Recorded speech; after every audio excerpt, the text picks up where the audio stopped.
Mesdames et messieurs, bonjour et bienvenue à un autre épisode du Punchcast, ton podcast qui a du punch. Et aujourd'hui, on a un invité que je connais depuis longtemps, que j'ai rencontré sur une plateforme qui s'appelait la Zone de boxe, un forum de boxe, c'est une encyclopédie de boxe. Mais avant, pour ceux qui ne me connaissent pas, je m'appelle Samuel Descaries-Drolet, je suis entraîneur de boxe depuis quelques années déjà, cutman, mais surtout et avant tout un fan de boxe, un étudiant du noble art et un fan aussi de l'être humain. Et avec le Punchcast, on découvre l'être humain à travers la boxe.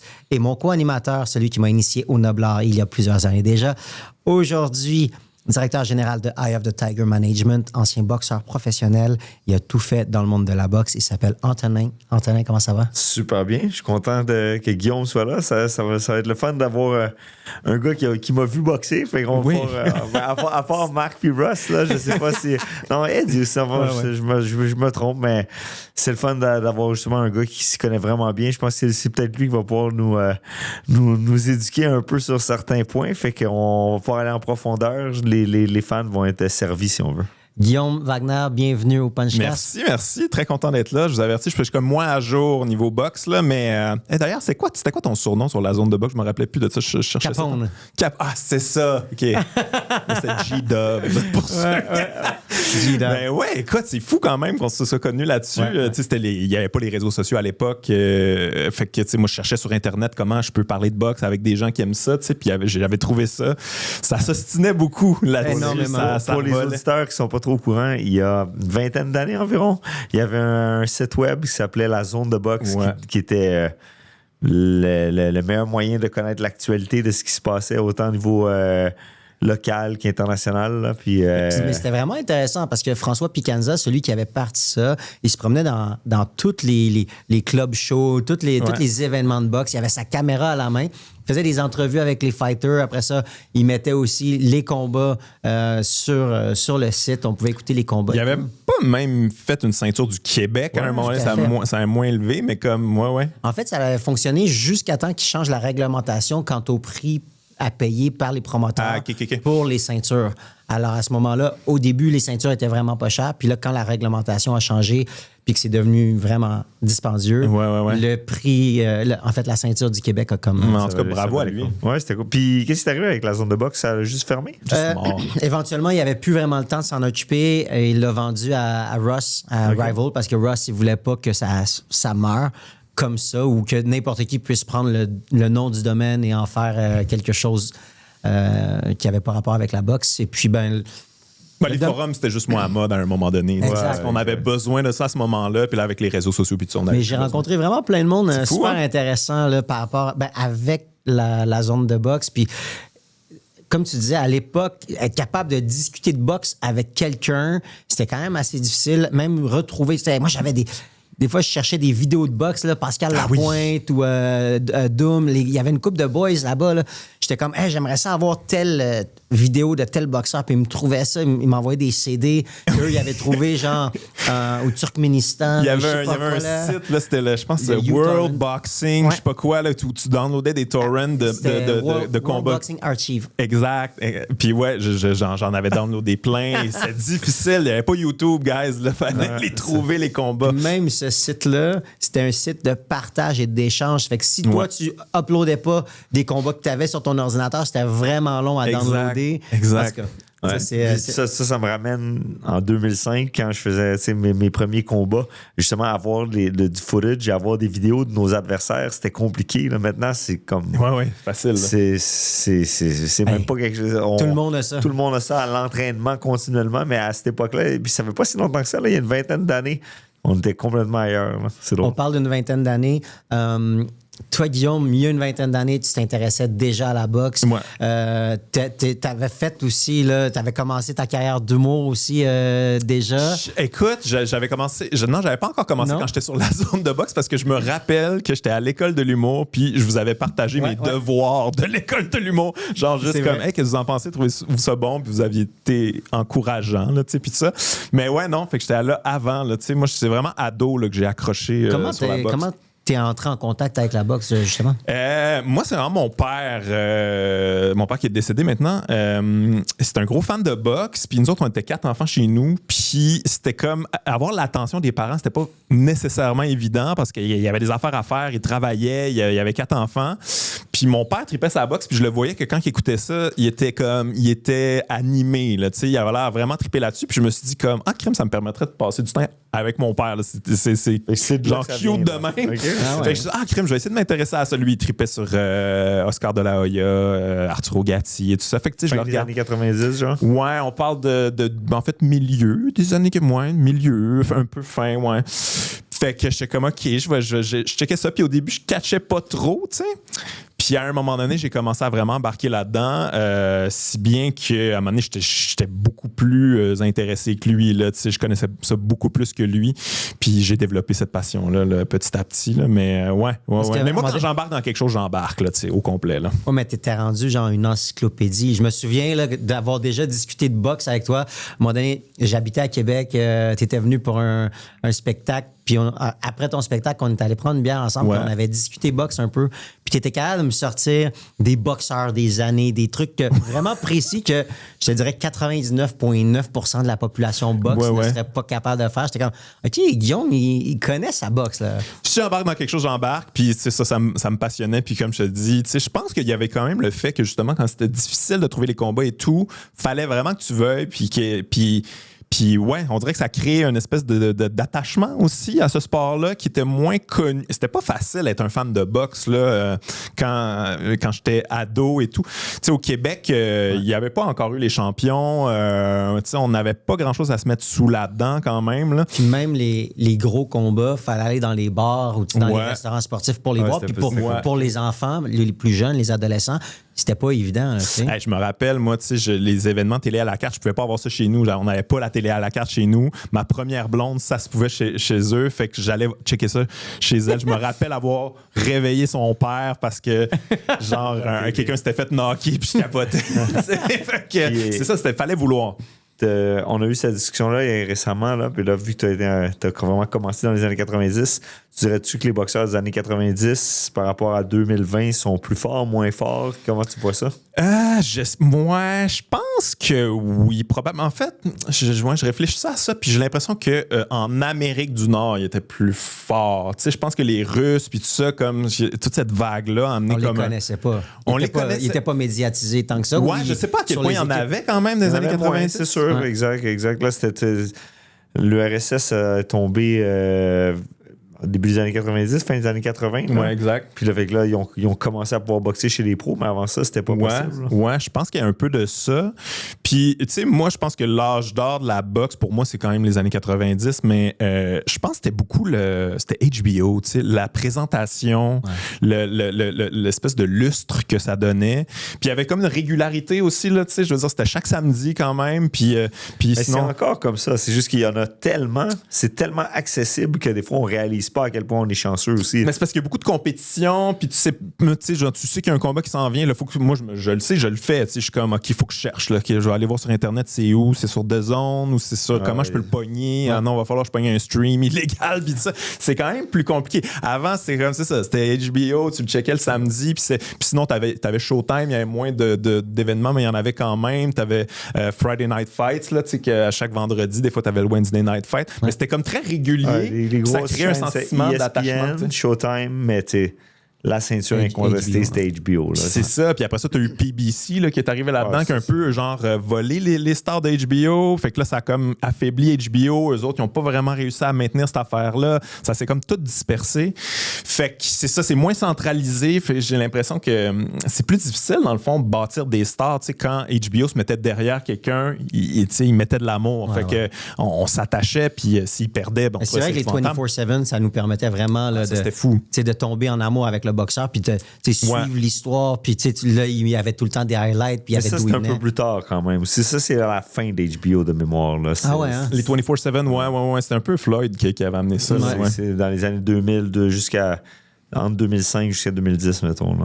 OK. Mais tu sais, c'était quelque chose. Moi, je me rappelle là, quand t'étais allé à HBO, là, je capotais. Là. C'était un combat de championnat du monde. Là. T'as l'impression que t'as enfin ta chance sur HBO, c'est que t'as atteint la Ligue nationale. Là. Mais moi, j'avais vraiment vécu un grand moment, là, comme contre Alex Perez.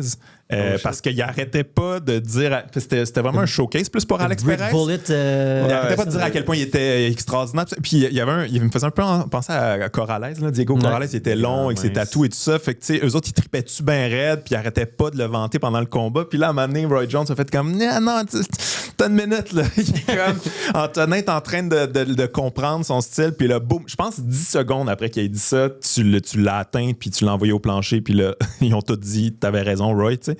T'avais un peu gâché leur plan. Puis, tu sais, en tant que Keb, là, quand on check ça, puis t'étais pas supposé. Je me rappelle pas des odds, là, mais t'étais pas supposé. On capotait. Il y avait ça, puis il y avait aussi, en tant que Québécois, la boxe avait comme eu un petit creux de vague. Là. Ouais. Je pense que Jean, il n'était pas champion ou il n'était plus champion. En tout cas, il n'y avait plus vraiment de champion. Il y avait pas de combat qui s'en venait qui était facile. Tu sais. Puis là, Antonin est arrivé sur HBO, puis il avait comme reparti un peu là, la locomotive. Non, c'est quelque chose, surtout pour quelqu'un qui suit ça. Tu sais, je veux dire, moi, tu sais, il y avait eu Stéphane Ouellette là, qui avait été à HBO se faire rincer contre Omar Chica. Là. Ah, ouais. Puis, tu sais, c'était souvent ça, là, les Québécois qui se rendent là, c'était pas facile.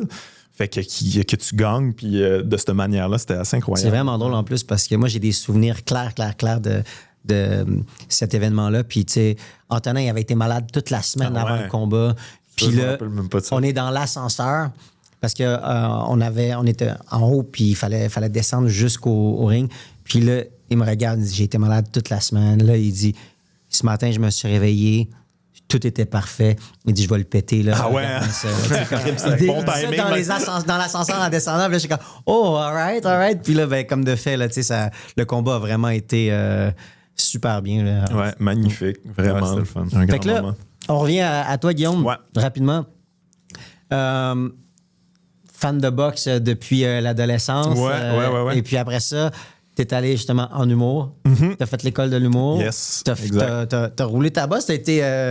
T'as bien fait, en fait. Là, J'ai roulé 3 one-man shows partout à travers le Québec. Puis ça, depuis peu, je suis plus auteur maintenant. J'ai comme délaissé la scène, mais comme je vais y revenir éventuellement, c'est juste que moi, comme je t'ai dit, moi, quand j'embarque dans quelque chose, j'embarque à 100%. Fait que là, je suis comme très focus là-dessus.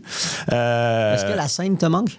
Non, c'est ça. Moi, je suis pas ce genre-là. Je suis pas genre nostalgique ou pas de regret, quoi que ce soit. Moi, je suis vraiment comme dans le moment présent. Ce que je suis en train de faire, je le fais, tu sais. Puis il y a quelque chose que j'aimais aussi justement de la boxe, de ça, c'est que quand t'es dans quelque chose... J'ai pas fait des sparring souvent, mais quand t'en fais...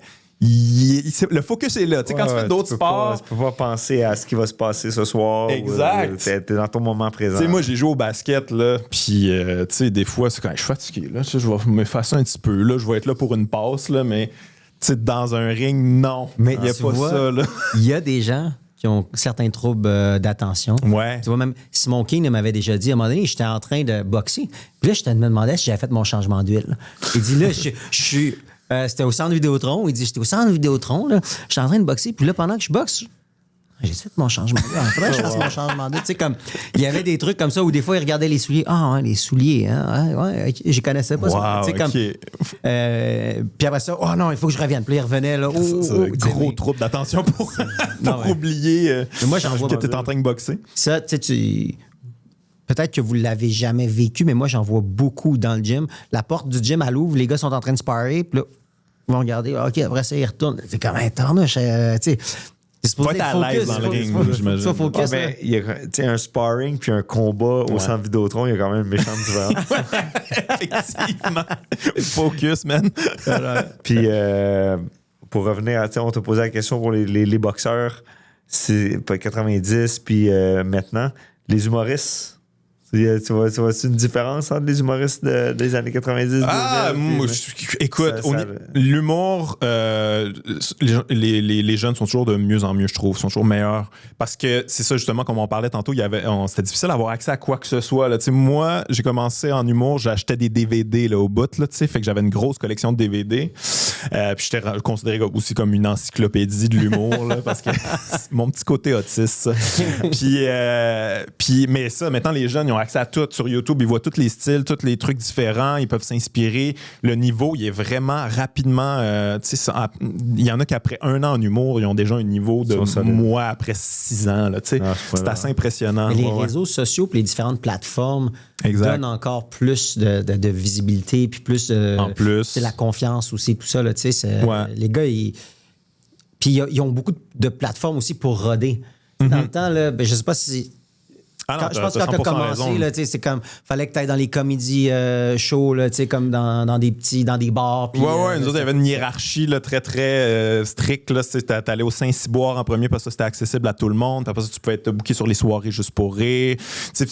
Il y avait Saint-Lazare. Puis, en tout cas, il y en avait une couple à travers le Québec, mais il n'y en avait pas tant que ça. Puis pour y avoir accès, il fallait que tu gravisses les échelons. Là, maintenant, il y a des open mic à tous les coins de rue. Tu as tellement de plateformes, je sais pas si je me trompe, là, tu me diras, mais s'il y a tellement de plateformes, fait que oui, les humoristes puis, ou les chanteurs, peu importe, ont vraiment ils ont une chance de se faire connaître puis de se pratiquer, mais ils passent vite. C'est rapidement la nouvelle saveur du mois. Oui, ça, t'as raison. Il y a vraiment beaucoup de compétition maintenant. C'est vraiment plus difficile qu'avant. Puis je sens que là, maintenant, tu n'as pas le choix de passer par les réseaux sociaux. Il faut que tu sois là-dessus, puis il faut que tu sois reconnu là-dessus, parce que sinon, c'est comme si tu n'existais pas ou presque. Là. Il y a des exceptions à ça. J'en connais. Genre, mon ami Simon Gouache, mettons, il est zéro ses réseaux sociaux, puis c'est du bouche à oreille, très fort. Genre Simon Leblanc aussi, comme ça. Mais en général, il faut que tu sois là-dessus. Là, puis les nouveaux, les plus hot sont là-dessus. Là, toute la gang de Fishnet, là, c'est comme genre Charles Brunet, Anas Asuna, Oussama Fares. Eux autres sont vraiment forts. Là-dessus, sont extrêmement forts. Puis ils s'en servent bien, ils le font comme il faut. Mais ça passe par les réseaux sociaux. Mais ça, tu as des plateformes partout. Si tu veux t'exprimer, c'est là, c'est disponible. Puis le talent ressort. Là, grâce aux réseaux sociaux, y a-tu des boxeurs que tu connaissais pas, que tu as connus, puis que tu t'es dit, oh my God, lui, il faut que je le suive, ou je vais essayer de regarder ça un peu plus? Non, pas grâce aux réseaux sociaux. Mais c'est quand même, je trouve que c'est assez récent, on dirait, sur la boxe. Ryan Garcia s'est fait connaître par les réseaux sociaux. Mais c'est comme lui qui a parti le bal, puis ça fait pas si longtemps que ça, là, ce gars, il est jeune, là, ce gars-là. Fait que là, on sent qu'il y en a beaucoup là, qui essaient d'émuler cette affaire-là, mais on dirait qu'il y a lui que ça a marché, mais comme ça marche plus c'est plus les YouTubers qui deviennent boxeurs là, maintenant. Là. Mais ça, tu vois, pour la boxe, je le vois pas. Je vois que ça peut être bon à certains égards, mais je vois aussi des fois ça tire un peu dans le pied de la boxe, les plateformes et les réseaux sociaux. Parce que pour les athlètes aussi, tu peux facilement te perdre là-dedans. Là, Garcia, ça a bien été, mais c'est quand même facile d'arrêter de focusser sur ce qui t'a amené là. Plus sur l'image, le paraître. Exact. Mais j'ai quand même une question comme vous qui aime plus l'œil que moi. Garcia, considérez-vous que il est legit, ce gars-là? C'est-tu comme une certaine forme de fraude ou pas? Parce que j'ai de la misère à l'évaluer, ce gars-là. Entre les deux. Il y a un certain talent. Là, il y a eu une belle carrière amateur. Sa gauche est incroyable. Mais il est s'il n'avait pas été aussi bon avec les réseaux sociaux, il n'y aurait pas la carrière qu'il a non plus, selon moi. Là. Il n'aurait pas eu toutes les shots. C'est un beau bonhomme quand même. Il avait quand même... Il était vendeur. Ça l'a vraiment aidé, ça l'a propulsé. Peut-être un petit peu trop rapidement. C'est pour ça que je te dis, c'est un peu un couteau aux deux tranchants. Là. Il aurait peut-être eu une plus belle carrière s'il était vraiment passé par les étapes, mais il n'y aurait peut-être pas eu de carrière du tout. Probablement. Tu as sûrement raison. Mais j'ai de la misère à l'évaluer parce qu'avant... David Haney, je pensais que c'était comme une fraude, ce gars-là. Puis là, comme le combat avec Haney, c'était... mais après ça, contre Romero, ça... Après ça, il était horrible contre... Mais comme, c'est quoi ce gars-là? C'est pour ça que je suis un peu d'avis à Antonin, c'est-à-dire qu'il y a une belle carrière amateur. Il y a des belles victoires à l'amateur, tout ça, tu sais, bon bagage, charismatique à certains égards, mais je pense qu'il s'est perdu avec les réseaux sociaux puis que ça a pris trop d'espace. Il est arrivé à faire un upset là, avec David Haney. Mais c'est stéroïde. Oui, c'est ça. On a su ça après, puis la victoire est comme... Non, mais même tout contest maintenant? Tout ce qui a comme englobé ce combat-là, là, les espèces de mise en scène qu'il faisait, comme quoi il prenait de des mises en scène, l'alcool, de ça, tu sais, comme... OK. Ben, c'est ce qu'il a dit, mais après ça, il y a quand même eu certains débats. Là, Il était Jesus Freak à un là, moment on donné. n'en entend plus trop parler. Tu sais, c'est comme... Mais ça, je trouve ça décevant. Je pense que c'est ce qui m'énerve de cette ère-là. C'est que j'avais l'impression à un moment donné avec Ryan Garcia, avec Devin Haney, avec Teofimo Lopez, avec Vassili Lomachenko, j'étais comme, ah, ça, on a les nouveaux Four Kings. Là, on va bien si on les mousse bien comme il faut, puis on les match au bon moment, on va vivre vraiment une époque incroyable. Puis finalement, ça s'est plus ou moins passé. On a eu droit à certains combats, mais comme on dirait que ça a fait pouette cette affaire-là. Puis c'est ça, j'ai l'impression que c'est ça, chacun faisait sa propre promotion. Là. Si ça avait été centralisé par un réseau, justement, là, qui nous vend ça, cette affaire-là, puis qui font ça comme faux, là, j'ai l'impression qu'on aurait vécu de quoi de plus hot que ce qu'on a vécu avec ces gars-là. Non, t'as raison. Je pense que le fait d'avoir justement une chaîne comme HBO qui poussait ça, qui mettait ça de l'avant avec une belle histoire autour de tout ça. Il était vraiment bon dans le storytelling. Ouais, il est vraiment bon. Je ne veux pas revenir là-dessus ad vitam aeternam, mais tu sais, genre, t'avais Larry Merchant qui il était comme poète un peu, puis il nous racontait un peu, genre, la poésie de cette affaire-là que t'allais... T'sais, si tu connaissais pas ça, tu comprenais les enjeux, tu comprenais qu'est-ce que tu étais en train de regarder. Ouais, là, au moins, Max Kellerman vient de revenir. C'est le fun. Ouais, lui, il est bon là-dedans aussi. Exact. Il est vraiment bon. Justement, là, aujourd'hui, là, j'ai vu ça sur les réseaux sociaux. The Ring, c'est Max Kellerman qui présente là, une couple de gars à venir. Il est revenu sur les combats dans la fin de semaine. On va en parler un petit peu plus tard. Là, mais tu sais, des gars comme Abdullah Mason contre Jesse Rodriguez, Bam Rodriguez, c'est comme... Il en parle un peu, puis il explique de regarder ces gars-là. Là, mais ouais, il est bon là. Il se prépare des lignes, tu sais, puis je sais pas, il y avait quelque chose de pro là-dedans qui était vraiment prenant. Je trouvais que c'est ça, la présentation, c'est quand même important, plus qu'on pense. Mais tu vois, Max Kellerman, là, je pense, on en avait discuté un peu, Anton, à New York, on en avait discuté un peu. Quand il est arrivé avec The Ring, puis avec les Saoudiens, il était plus aussi sans censure, puis tu sais, comme... il se gardait non seulement une petite gêne, là, mais il flattait les gars dans le sens du poil, mais comme... C'était un peu too much. Là. Je sais pas si tu t'en souviens un peu quand on en avait discuté, mais Max Kellerman, moi, je l'ai toujours aimé parce qu'il disait sa façon de penser. Ouais, si tu peux ne pas être d'accord avec. Il s'insurgeait des fois, là, carrément. Exactement. Puis là, j'avais peur à son retour parce qu'il était tellement avec Dana White, puis Turquie, puis là, nanana. Puis là, je suis comme, OK. Moi, j'ai besoin de ta franchise. J'ai besoin que tu me dises quand le gars il est pas bon, quand le gars il est bon. Le gars, il va se fâcher puis il va revenir plus fort ou tu vas lui dire que tu avais raison. Là, mais qu'est-ce que vous pensez, vous autres, de ça, les Saoudiens? Puis honnêtement, on est chanceux jusqu'à un certain point de les avoir en ce moment parce qu'ils font quelque chose d'incroyable avec le nombre de combats. C'est que ils n'ont aucune limite d'argent.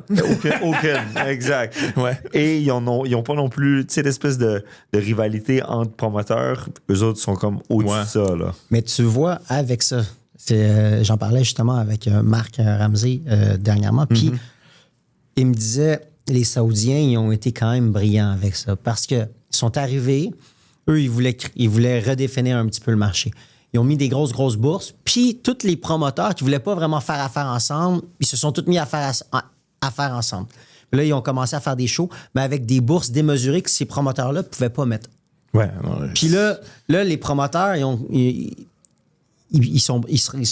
ont quasiment plus de boxeurs qui peuvent faire boxer par eux-mêmes. Il faut tout le temps que ce soit sur des shows de l'Arabie Saoudite. Mais là, l'Arabie Saoudite, ils commencent à baisser leur prix. Ben, c'est ça. Puis là, ils vont baisser leur prix. Puis là, les promoteurs, eux, ils seront pas capables de suivre no matter what. Puis là, ben, éventuellement, tout le monde va vouloir aller avec les Saoudiens. Ouais. Puis les promoteurs vont se retrouver là, la corde au cou. Mais j'ai l'impression qu'ils essaient de faire comme PBC avait essayé de faire à l'époque. Là, genre, on va les attirer avec des gros cachets, puis là, on va les baisser petit à petit. Exact. Mais comme, je suis pas sûr que ça va fonctionner. PBC dealait directement avec les athlètes. Ouais, c'est vrai. Maintenant, les Saoudiens dealent avec les promoteurs. Ouais. Mais ils essaient de faire la même chose en humour, d'ailleurs. Hein? Ils ont fait un gros festival d'humour. Ça a brassé beaucoup parce que, tu sais, je veux dire, beaucoup des humoristes, leur espèce de leitmotiv, c'est sur la liberté d'expression, puis tout ça. Puis la liberté d'expression, là-bas, c'est moins Fait que ouais, ça a brassé pas mal. Beaucoup d'humoristes se sont fait blaster sur les réseaux sociaux d'avoir été Puis à est-ce ce qu'ils festival. ont été censurés ou ils pouvaient dire ce qu'ils veulent? Non, c'est ça, justement. Il y a, dans les contrats, t'as pas le droit de parler de la royauté, t'as pas le droit je me rappelle plus c'était quoi la liste, mais il y a une liste de trucs qu'ils n'avaient pas le droit de dire, tu sais. Mais ils ont tout accepté parce que c'était des cachets, genre pour 7 minutes, t'es payé 250 000, tu sais. Puis ça, c'est genre le plus bas niveau, là. Puis tu voyages first class, t'as le Exact. gros Sugar hôtel, Sammy t'as a les- été. Sugar Sammy a été, ouais. Fait que, ouais, c'est le niveau éthique. Tu sais, mettons, le sport, ça, je comprends. On dirait que c'est comme. Tu sais, je veux dire, un athlète, ça va toujours prendre la plus grosse bourse, whatever. Là, tu sais, après ça, c'est où, peu importe. Là.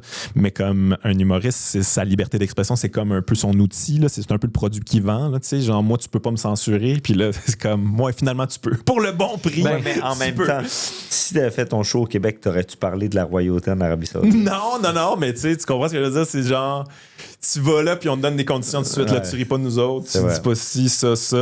T'avais pas le droit de critiquer aussi le pays, tu sais, genre les coutumes et tout. Le fait d'être là-bas, c'est comme normal d'en parler. Puis si t'as pas le droit d'en parler, c'est weird. Exact. C'est ben ouais. Fait que ça brasse un peu, mais je pense que ça va continuer cette affaire-là. D'ailleurs, c'était un ancien de Juste pour rire, Bruce Hills, qui bookait là-bas. Okay. J'ai su un peu les dessous de cette affaire-là. Ouais, c'était particulier. Mais toi, tu serais pas allé. Moi, écoute, c'est pas. 250 000, 7 minutes. Ben, tu sais, c'est pas. C'est beaucoup des Américains, là. Tu sais, Sugar Sammy est allé parce qu'il fait de l'humour en anglais, là, mais comme je vois pas pourquoi il voudrait d'un francophone à 250 000 pour 7 minutes, là. Mais fait que j'ai pas ce dilemme-là. Ton humour, il était quand même assez. Ouais, c'est ça. Ouais. Dans mon genre, j'aurais plus été du genre à vouloir les critiquer, là, les Saoudiens, mais non. Ils m'ont pas invité, fait que j'ai pas ce dilemme-là. Hey, on revient à la boxe 2 minutes. T'as boxé. Tantôt, tu parlais, t'as fait des sparring. Ouais, c'est ça. T'as commencé ça comment, toi, la boxe, pour toi? Ah, C'était-tu la mise en forme? C'était-tu un défi personnel? Je voulais voir, en fait. Moi, ça m'intéressait. Je suis arrivé un peu tard là-dedans, puis, tu sais, je suis pas athlétique, les gars. Je vous le dis tout de suite. Là. Moi, j'ai pas un corps... Je sais pas, ma coordination est pas très bonne, puis, fait que, tu sais, je sais que j'ai jamais été un athlète, mais ça m'intéressait plus pour le vivre puis vous respecter encore plus les athlètes, faire comme OK, non, je sais c'est quoi les sacrifices, je sais c'est quoi l'entraînement, je sais ce que ça demande mentalement aussi. Fait que ça a juste comme élevé mon niveau de respect pour les athlètes, puis c'est de la mise en forme aussi pour moi. Puis ça m'intéressait quand même d'embarquer sur un ring, faire un sparring, voir c'est quoi le feeling. Tu te souviens-tu d'un des sparring que t'as fait? Est-ce que tu as déjà mis les gants avec quelqu'un de connu ou c'était juste des... une fois, ça c'était pour un topo télé. Je me rappelle pas c'était quoi l'émission de télé, mais une émission de télé de vedette, là, puis genre, ils m'ont fait une surprise, genre, tu fais un sparring avec Jean-Pascal. Fait comme, cool. Ça, je m'en rappelle bien parce que j'étais quand même intéressé. C'est quoi le feeling dans un, tu sais, je le sais, là, qu'il me sacre pas une volée, il est pas cave, là, il va, tu sais, je sais, c'est filmé puis tout ça, mais je veux juste sentir physiquement c'est quoi. Puis j'étais comme, je trouvais que c'était plus facile que je pensais le toucher, mettons. Sauf que c'était comme frapper un bloc de ciment. Là, tu sais, genre, je pense que j'aurais pu plus me casser les mains sur lui qu'autre chose. Puis à un moment donné, je l'ai touché, puis juste pour me montrer comme, gars, je suis un pro, puis dégage, il m'en a juste envoyé au corps, justement. Puis j'étais comme, oh, je vais être plus gentil. Mais ouais, c'est ça, c'était quand même, c'était impressionnant, là, tu sais, c'est un athlète, là, c'est pour moi là, celui qui a accompli les plus grandes choses là, dans l'histoire de la boxe au Québec. Là. Moi, c'est mon opinion personnelle. Toi, Anton, tu te souviens-tu d'un sparring que tu as fait là, quand tu étais jeune, peut-être, là, contre un ancien champion du monde ou quelque chose? T'embarques dans le ring, t'es comme, attends, avec qui? Ouais, souvent quand je venais pas de commencer, là, mais je pense que j'étais sur l'équipe nationale, mais j'étais jeune encore, j'avais 18 ans, 19 ans. Je mettais souvent les gants avec Léonard Dorin. Puis pourtant, tout le monde disait que c'était un gars qui cognait pas, là, mais moi, pitbull, là. Je le trouvais fatigant en tabarnouche. Les gens disaient qu'il cognait pas. Ouais, mais il n'y a pas beaucoup de knock-out à sa fiche. OK, mais il arrêtait pas de donner des coups. Exact. C'était l'enfer, là, il était vraiment fatigant. Puis c'était des bons sparring. Puis je me rappelle que j'étais tout le temps excité, là, quand je savais que j'allais mettre les gants avec lui. J'étais même allé en camp d'entraînement à un moment donné dans l'État de New York. Il se préparait. Chez Bob Miller? Oui, chez Bob Miller. Eric Lucas se préparait pour Glenn Catley. Je pense que c'était en 2001. Wow. C'était l'année des Jeux de la francophonie. OK. Puis je me rappelle pas contre qui Dorin se préparait, mais j'étais son sparring partner là-bas. Moi, j'en profite là, vu que vous êtes là, mais comme, qu'est-ce qui est arrivé avec Léonard Dorin? Puis comme, c'était toute une carrière là, quand même. Il était impressionnant. Puis à un moment donné, comme on l'a plus jamais revu, on su qu'il y a eu un nervous breakdown. Je sais pas si tu te rappelles, il y avait un gros combat. Il se préparait pour pression pour lui, je pense. Pour les gens, vous mettre dans le... Vous remettre dans la bulle. Là. Il se préparait il allait se boxer contre Raoul Balbi en Roumanie. Un gros combat, il avait vendu comme 40-50 000 billets chez lui. Puis. Il n'a pas fait le poids, il a arrêté. Il s'est mis à boire, il a capoté, je sais pas, il était à la pesée, il était en train de perdre son poids. J'étais pas là, fait que je sais pas exactement ce qui est arrivé, mais de mémoire, il y avait eu un genre de nervous breakdown, il s'est mis à boire de l'eau, il a pas respecté le poids, le combat a été annulé, puis ça a été un peu un déclin. Après, il s'est battu contre Gatti. Il s'est fait arrêter au corps. Ouais. Deuxième round au corps. Chose comme ça. Ouais. Mais je pense qu'il habite encore au Québec. Ouais. Quand il a arrêté la boxe, de mémoire, il est retourné en Roumanie, puis il était policier, genre honorifique ou quelque chose comme ça. Après ça, il est revenu ici. Puis l'autre fois, je m'en allais à l'aéroport en Uber, puis le gars, c'était un Roumain, puis il disait que c'était maintenant un homme d'affaires roumain. Puis je pense, puis là, je ne veux pas parler à travers mon chapeau, mais je pense qu'il y a quelques taxis. Puis comme qu'il y a du monde qui conduisent et tout ça, là, il y a des licences de taxi. J'ai vu, moi, j'étais dans un... Je me rappelle pas où je m'en allais, mais j'étais en auto, puis j'ai vu un gros camion. C'est ça. Sur les autobus, il y avait ces... Mais c'était il offrait des cours de boxe privés, là. Ah, OK. C'était des... Ah ben c'est peut-être ça. Mais tant mieux pour lui, s'il s'en sort, mais comme l'aspect mental, ça, je trouve qu'on n'en parle pas assez souvent. Ça doit être extrêmement difficile mentalement. Je veux dire, une défaite ou... Puis en plus, je veux dire, t'as reçu des coups sur ta tête, là, tu sais, c'est pas évident. Mais oui, t'as raison. Mais on parlait de ça avec Ali Gerba quand il était venu. C'est sûr que c'est difficile, mais en même temps, c'est ça d'être un athlète professionnel. Dans le sens que, tu sais, si jamais... J'essaie toujours, quand on me parle de ça, j'essaie de séparer l'athlète puis l'être humain. Là, s'il arrive quelque chose dans sa famille, une tragédie, je comprends à 100%. On n'est pas à l'abri de ça, mais boxer devant 40 000 personnes, c'est ça ta job. Depuis que tu es jeune, c'est ce que tu espères faire. Quand t'es rendu là, si tu choques... Ouais, c'est ça, t'as pas le droit d'être fragile mentalement. C'est pas pour toi, exact. C'est bizarre. Moi, j'avais lu la biographie de Stéphane Ouellette, parlant de mental. Puis en lisant ça, j'étais plus comme, hey man, c'est incroyable ce que ce gars-là a accompli en étant dans un état mental. Je veux dire, c'était pas fait pour lui, là, clairement. Il y en a que c'est pas dans leur tête. Leur corps, c'est fait, pour. Il y avait tout le talent possible au monde, mais c'était pas ça qu'ils voulaient faire. C'est ça. Tu t'en sors pas là, dans ce temps-là. Là. Vraiment pas évident. Puis, comme tu le disais, tout le talent du monde, mais lui, sa tête était ailleurs.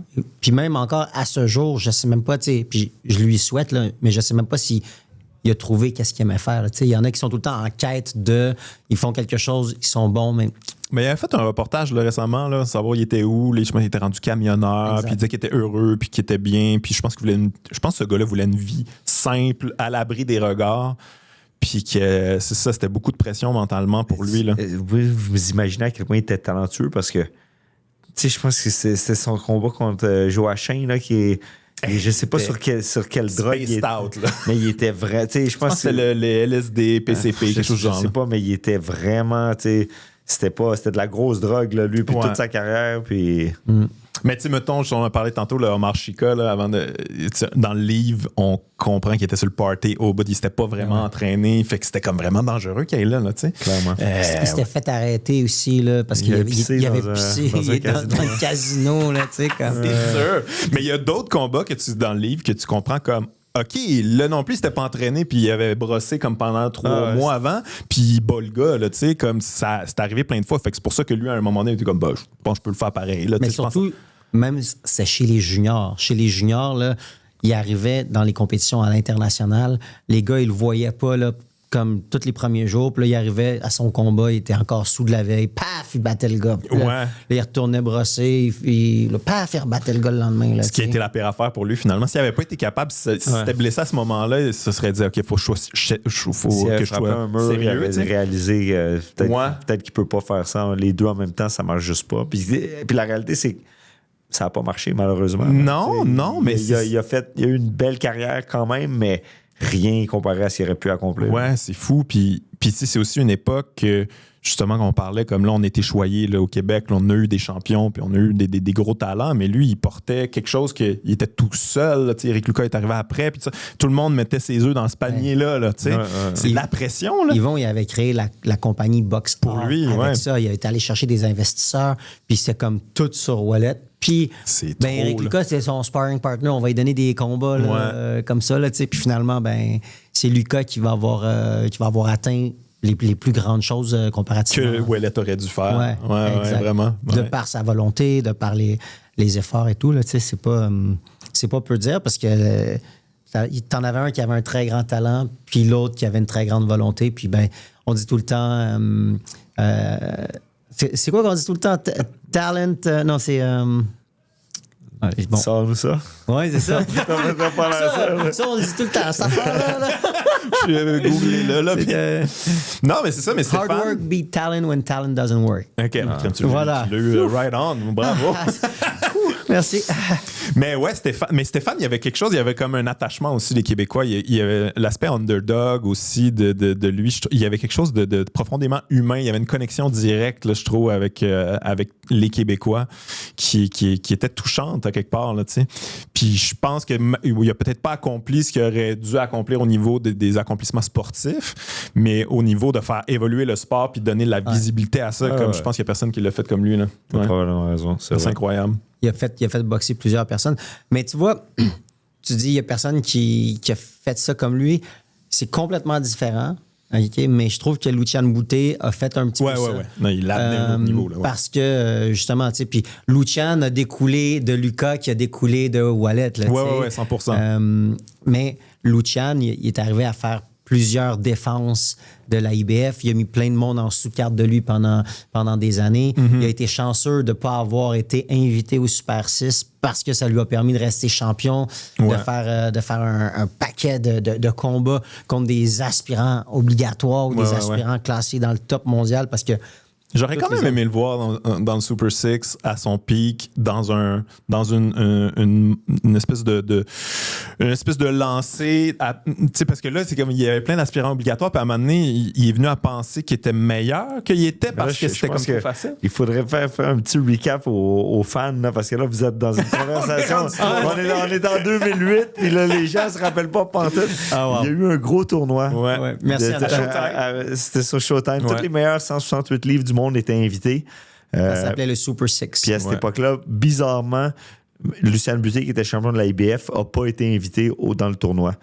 Ça me disait heureux. Il a été chanceux parce que jusqu'à un certain point, tout le monde voulait faire partie du Super 6. C'était les bourses les plus payantes, mais en même temps, en parallèle à ça, pendant qu'il y avait le tournoi avec tous les meilleurs qui se battaient, lui, il était quand même champion du monde, puis il affrontait des gars pas pires, tu sais, il affrontait des gars quand même. Tous les meilleurs qui restaient. Les meilleurs qui restaient, mais qui étaient quand même pas mal. Mettons, les 7-8 meilleurs étaient dans le Super 6, ou bien les 6, mais ça a été plus que 6 finalement, parce qu'il y a eu des changements. Mais ce qui était bizarre là-dedans, là, c'est qu'ils ont dit non à Lucian Boutet, puis ils ont fait monter Arthur Abraham des 160 à 168 pour faire partie de la compétition. Mais c'est parce qu'il était très populaire en Allemagne. Il était vendeur, exact. Oui, tout à fait, mais il n'a pas gagné un combat. À part, mettons, il aurait pu battre Darrell, mais il a été disqualifié. Sinon, il n'a rien gagné, tu sais.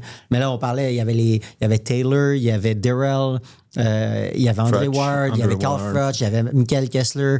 Moi, Darrell, c'était mon cheval. Je pensais que j'aimais beaucoup ce gars-là. Mentalement, lui, encore une fois.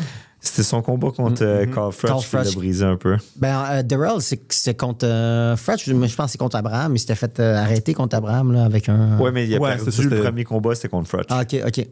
Ça comme ça, la première défaite de sa carrière de mémoire. Là. Ça se peut. En tout cas, ça avait été quand même un tournoi qu'on a suivi avec intérêt. Et moi, les combats... Vous voyez que c'est des fans de la zone de boxe. C'est très zone de boxe. Qui suivaient un tournoi il y a 20 ans. Non, mais c'est important d'en parler, je trouve, parce que je me rappelle très bien là, quand justement le Super 6 est terminé, puis là, Lucian, il attendait ça. Comme je vais me pogner contre quelqu'un d'eux autres. Là, on attend que ça soit fini. Puis là, c'était Carl Froch. Puis le Québec était très fâché. Là. Hey, on nous a vendu ce gars-là, puis on nous a dit qu'il était extraordinaire, que c'était le meilleur, puis tout ça. Puis là, il se fait planter par Carl Froch. Mais comme moi, je me rappelle que les médias de boxe, à un certain moment, considéraient Lucian Bute comme le numéro 1. Il le disait, là, puis il était classé dans le BoxRec, il était numéro 1. Ça n'a pas duré si longtemps que ça, mais comme c'était pas le Québec là, qui avait inventé ça. C'est juste, je pense qu'il était victime de ça là, à un moment donné. C'était toujours au niveau B, puis la manée, tu pognes le A, ça doit mais être... Carl Froch, c'était un homme, par exemple. Il cognait, puis il était pas gentil. Puis le premier clinch qu'il y a eu, puis Lucian a voulu être gentil, puis il a reçu des coups en arrière de la tête, tout ça. Là, il était comme, qu'est-ce qui se passe? Là? Ça va être c'est moins gentleman. Ça l'a un peu nuit, justement, d'affronter des bons boxeurs, mais pas l'élite pendant 2-3 ans, le temps du Super Six. Puis d'un autre côté, Carl Froch, lui, était juste dans des combats tellement de haut niveau. Quand il est arrivé, il n'était pas impressionné par Lucian Bute. Oui, exact. Puis boxer en Angleterre, tu l'as vécu, Sam. Là, la foule est hostile. C'est pas évident. C'est pas évident. Les hooligans qui chantent tout en même temps. Puis, quand t'es un gentil monsieur comme Bute, puis que tu dis bonjour à tout le monde, puis très poli. Là, t'arrives, puis tu te fais envoyer promener, tu te fais lancer des affaires. Tu manges des taloches. Bon, ben. Bienvenue. Ça n'a pas été une belle soirée. Fait que. Toi, c'est les années que tu suivais beaucoup la boxe. Est-ce que tu te souviens, c'était qui ton boxeur préféré dans ces années-là? Moi, j'ai toujours un côté un peu contrarieux. Là. J'aime ça aimer les gens que tout le monde déteste. Là. Fait que j'aimais les boxeurs défensifs pour aucune bonne raison. Ben, moi, j'ai toujours aimé Floyd Mayweather, mais mettons, j'aimais Bernard Hopkins, là, le style le plus frustrant à regarder qu'il n'y a pas. Moi, j'aimais ça. Écoute, il y a un moment, je tripais sur Winky Wright, là, pour te dire, te donner une idée. Non, mais il était incroyable, Winky, là, dans ses bonnes années. Son shell, puis il avait battu Trinidad. Il y avait eu une lancée assez incroyable. Les Pernell Whitaker, là, moi, genre quelqu'un de défensif là, qui est habile. J'aime ça. J'aime des boxeurs qui ont de l'instinct aussi, qui sont vifs, comme des chats, là, des Roy Jones. C'est ce genre de style que j'aime. Super. Écoute, on parle de boxeurs que t'aimes. On va faire un petit jeu ensemble. Je vais te nommer un boxeur. Et puis, tu dois me le décrire en un mot. Un mot? Donne-moi au moins 2 mots. 3 mots, je vais essayer. OK, on essaye? Ouais, vas-y. Naoya Inoue. Je sais pas. Écoute, je peux pas. Juste un mot, je pourrais pas, là. Fait qu'on peut s'en parler. Vas-y. Mais je comprends, OK? Je le trouve impressionnant, mais j'arrive pas à être aussi hype que l'univers de la boxe. Tout le monde capote dessus, le trouve incroyable, puis tout ça, mais comme... J'ai pas l'impression que c'est une catégorie où il peut vraiment se prouver tant que ça. Je sais pas... En tout cas, Overrated. Ouais, merci. Oh. Je vais me fier. OK. Ouais, overrated, mais... All right. Floyd Mayweather. La première fois qui m'est venu en tête, c'est GOAT, mais je le pense pas pour vrai. Je pense pas que c'est le GOAT. Lui, il veut qu'on pense que c'est le GOAT. Mais au niveau, genre, money, là, faire du money, là, ça, c'est le GOAT. Là, il a vraiment changé la game, mais il a un peu aussi détruit la game. Fait que j'y en veux, mais en même temps, je le respecte. Fait que ouais, c'est quelqu'un qui a su s'adapter aussi en vieillissant, que je trouve ça... au niveau sportif, incroyable. Au niveau humain... sans commentaire. Ça n'a pas l'air d'être une super personne. Mais ouais, tout un Antonin, il faudrait que tu mettes un mot sur qu'est-ce Trouve que... un mot pour ça. Non, GOAT, c'est bon. GOAT, all right. Je le maintiens. Manny Pacquiao. Ah, mon Dieu. Faim. Genre avoir faim. Là. Okay. Je me rappelle quand il est arrivé... HBO Boxing, justement, il remplaçait quelqu'un. Il était tout maigre. Il n'avait pas mangé de la semaine. Puis il avait faim, justement, je pense, littéralement. Puis au niveau sportif aussi, il avait passé au travers de, je pense, c'était Barrera, je pense, Marc-Antonio Barrera. Je pense que oui. Comme la première fois ça l'a mis au monde. Mettons, je pense que c'était ça, me semble. Puis Barrera, il était imbattable à cette époque-là. Oui, il était. Fait que c'était une méga surprise. Puis quelle carrière, c'est incroyable. Tout à fait. Mais là, en tout cas, il boxe encore. Je suis tanné de ça. Ils sont en train de parler d'un combat peut-être Pacquiao contre Rolly Romero aussi. Sur PBC. Mais tu ne pas que tout ça décrédibilise ce sport? Tu sais, moi, parce qu'après ça, tu essaies d'en parler avec des gens plus casual, puis on dirait que tu sais pas sur quoi te reposer. Mais son combat de retour après 6 ans d'inactivité contre Barrios, ça faisait... Je comprends pas. Ben, monétairement, je comprends, mais au niveau box, ça faisait pas de sens de donner sa chance, mais là, il vient de faire un combat nul contre le champion du monde. Fait que, Je comprends, mais ça t'es fait genre, t'es un Hall of Famer, genre retire-toi, on va se souvenir d'à quel point t'étais fou. Mais tu sais, je pense qu'il va accomplir d'autres choses. Si je me rappelle de George Foreman, justement, quand il était redevenu champion. C'est George Foreman, Roy Jones, quand ils continuent, là, c'est parce qu'ils ont des problèmes d'argent. Là. Ouais. Je sais pas, j'espère que Manny Pacquiao n'a pas de problème d'argent, mais ça se peut. Ça se peut très bien, oui. Peut-être. Sugar Ray Leonard? Flashy, là, tu sais, moi, c'est un des premiers. C'est ça, quand je te parle de style instinctif, de bondir comme un chat, d'être habile défensivement, mais être bon en contre-attaque et tout, comme lui, ça a été un des premiers, là, comme. Ben, ça n'a pas été le premier, là, mais comme, tu sais, bon, c'était très dans la lignée des Sugar, là, justement. Là. Mais, ouais, quel style quand même. Steve Fleury était impressionnant aussi quand il laissait ses mains aller. Moi, là. j'aime ceux qui gagnent, mais avec du style, genre du swag là, au travail. Ils mettent de la sauce. Là, j'aime ça. Là. Ouais. Mike Tyson. Le mot qui me vient en tête, c'est féroce, mais j'aurais tendance à vouloir dire overrated, moi aussi, là-dessus. Là, ben, tu sais, c'est dur à dire. Je pense que quand il était avec son entraîneur, là, Cus D'Amato, ce modèle de Mike Tyson-là, je ne sais pas qui aurait pu l'arrêter, mais en même temps, il ne se battait pas contre un calibre nécessairement impressionnant. Mike Tyson n'a quand même jamais battu un calibre là, je veux dire, contre Holyfield, il a perdu.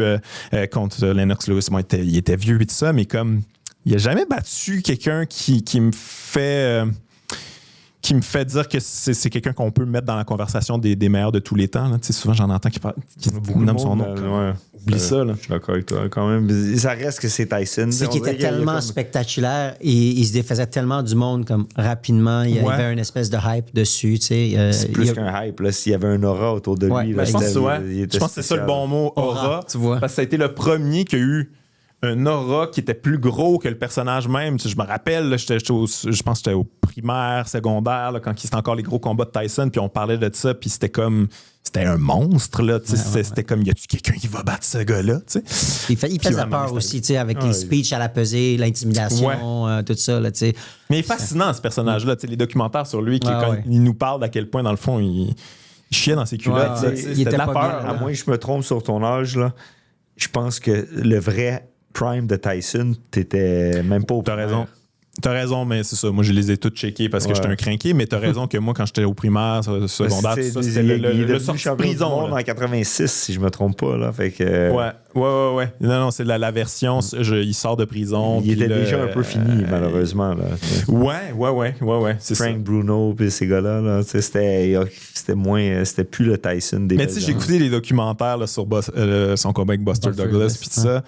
Puis, tu sais, il y avait beaucoup d'excuses, puis tout, mais crime, il avait été bon, Buster Douglas, là, ce soir-là. C'était assez impressionnant. Puis, il avait compris comment battre le petit Tyson, là. L'uppercut, là, il rentrait bien. Est-ce que tu as lu aussi la biographie de Tyson? Non, je ne l'ai pas lu. Ça vaut la peine, c'est bon.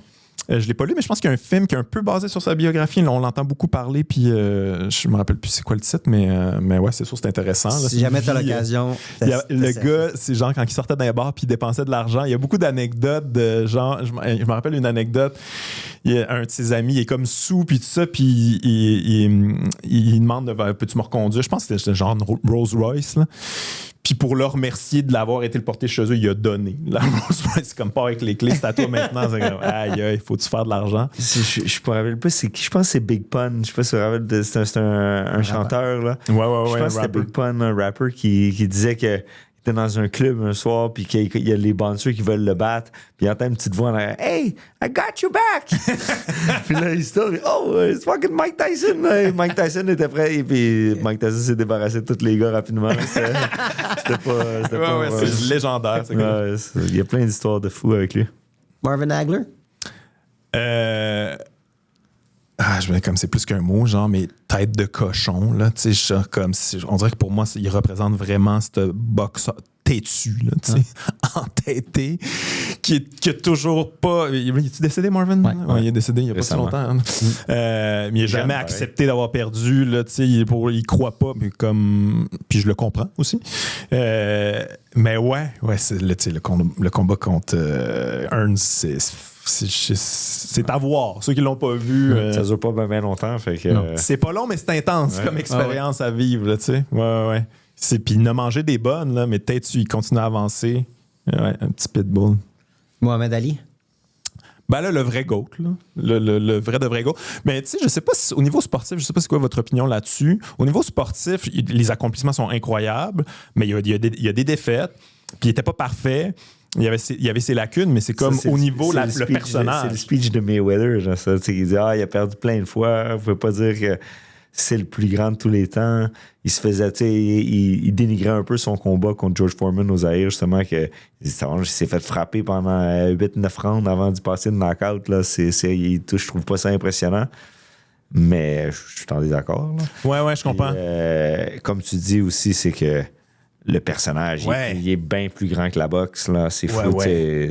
Mohamed Ali, c'est Mohamed Ali. Là. Tout le monde... C'est le premier, je sais pas si c'est le premier, sûr qu'il y en a eu d'autres avant, mais comme il a amené le trash talk à un autre niveau, là, il était désagréable. Il arrivait avec ses petits poèmes, ses petites rhymes, il rappait au travers. Tu sais, c'était comme le premier qui mettait en contact le monde entier avec la culture black, là, à quelque part, là, comme le, tu sais, genre quasiment hip-hop, là, ça n'existait pas à ce moment-là, mais comme c'était c'est ça, t'as le droit, genre, de dire que t'es le meilleur. Puis il l'était pour vrai, là, au final. Ouais. C'est comme il visualisait ça, il le manifestait, puis ça arrivait. Tu sais, ça fait que t'avais l'impression de regarder Superman. Là. Fait que non, c'est, au niveau carrière. Mais je pense qu'un petit peu comme beaucoup ont fait, il a étiré sa carrière trop longtemps. Ouais. C'est dommage, mais. Mais lui, il a été obligé de prendre une pause longtemps à cause de la guerre, tout ça. Là. Ça, c'est super respectable. Mais tu sais, même à son prime, il me semble qu'à son prime, il avait-tu perdu contre Ken Norton? Il me semble que oui. En tout cas, c'était fait pincer, là, solide. Là. Mais non, il avait battu Ken Norton. Mais il y a eu plus qu'un combat. 2 fois. Ouais. Okay. La deuxième fois, Norton, il s'est fait passer le KO avec le coup de poing fantôme.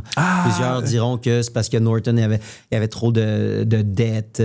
Ah non, ça, c'est Liston. Ouais, ça, c'est Liston. Mais je pense qu'avec Norton aussi, il y avait comme un coup rapide. Là, fait que c'est peut-être pour ça que tu te mélanges. Ouais. Mais ouais, c'est comme... Ça, encore une fois, quand on parle de style, d'agilité, c'est ça, de mettre de la sauce là, au travers de tout ça, puis imbriquer ça dans son style. Puis c'est quelqu'un aussi qui son style a évolué, peut-être pas de la bonne manière, justement, là, quand George Foreman, c'est comme bon, je vais me faire frapper jusqu'à temps qu'il se fatigue. Là, puis il a fait ça par la suite, mais à un moment donné, c'est pas bon pour le cerveau. Là. Je pense qu'il le savait pas non plus. T'sais. C'est tellement, il a gagné une médaille d'or aux Jeux Olympiques en 1960. Puis quand je me rappelle avoir lu ça dans sa biographie, puis il racontait qu'il est dans un petit diner, puis il laisse pas manger. Ouais. Parce que c'est un noir. C'était tellement raciste à cette époque-là, les États-Unis, qu'il laisse pas manger. Puis il dit, mais tu sais, il a sa médaille, il est fier, il revient des Olympiques. Il a représenté son pays. Aux Olympiques, il a fait shiner les États-unis, puis il laisse même pas rentrer pour manger. Il a pris sa bétail puis il l'a jeté dans l'eau. Dans la rivière, dans le Mississippi, je pense. Quand on parlait des gens qui ont de la difficulté mentalement, ce gars-là, c'est probablement le plus fort mentalement de l'histoire du sport. C'est sûr. C'est sûr. Avoir été capable de surmonter tout ça puis de le faire avec panache. Tyson Fury? Moi, fan. Je suis fan. Moi, quand je suis fan, je suis un peu trop fan en passant. Je surévalue les boxeurs que j'aime. Fait que je pense que je l'avais surévalué, mettons Tyson Fury. Mais j'aime beaucoup le personnage, j'aimais l'histoire derrière, là, l'espèce de comeback story. Il était suicidaire, puis là, il pesait 400 livres à un certain point. 400 livres, puis là, comme il a remonté la pente, puis il est revenu, puis c'est son fameux, quand il s'était fait envoyer au plancher par Wilder, il remonte comme l'Undertaker, là. C'était spécial. Tu peux pas ne pas être un fan quand tu vois ça. Là, moi, j'étais pas un gros fan de Tyson Fury, je suis jamais trouvé vraiment bon.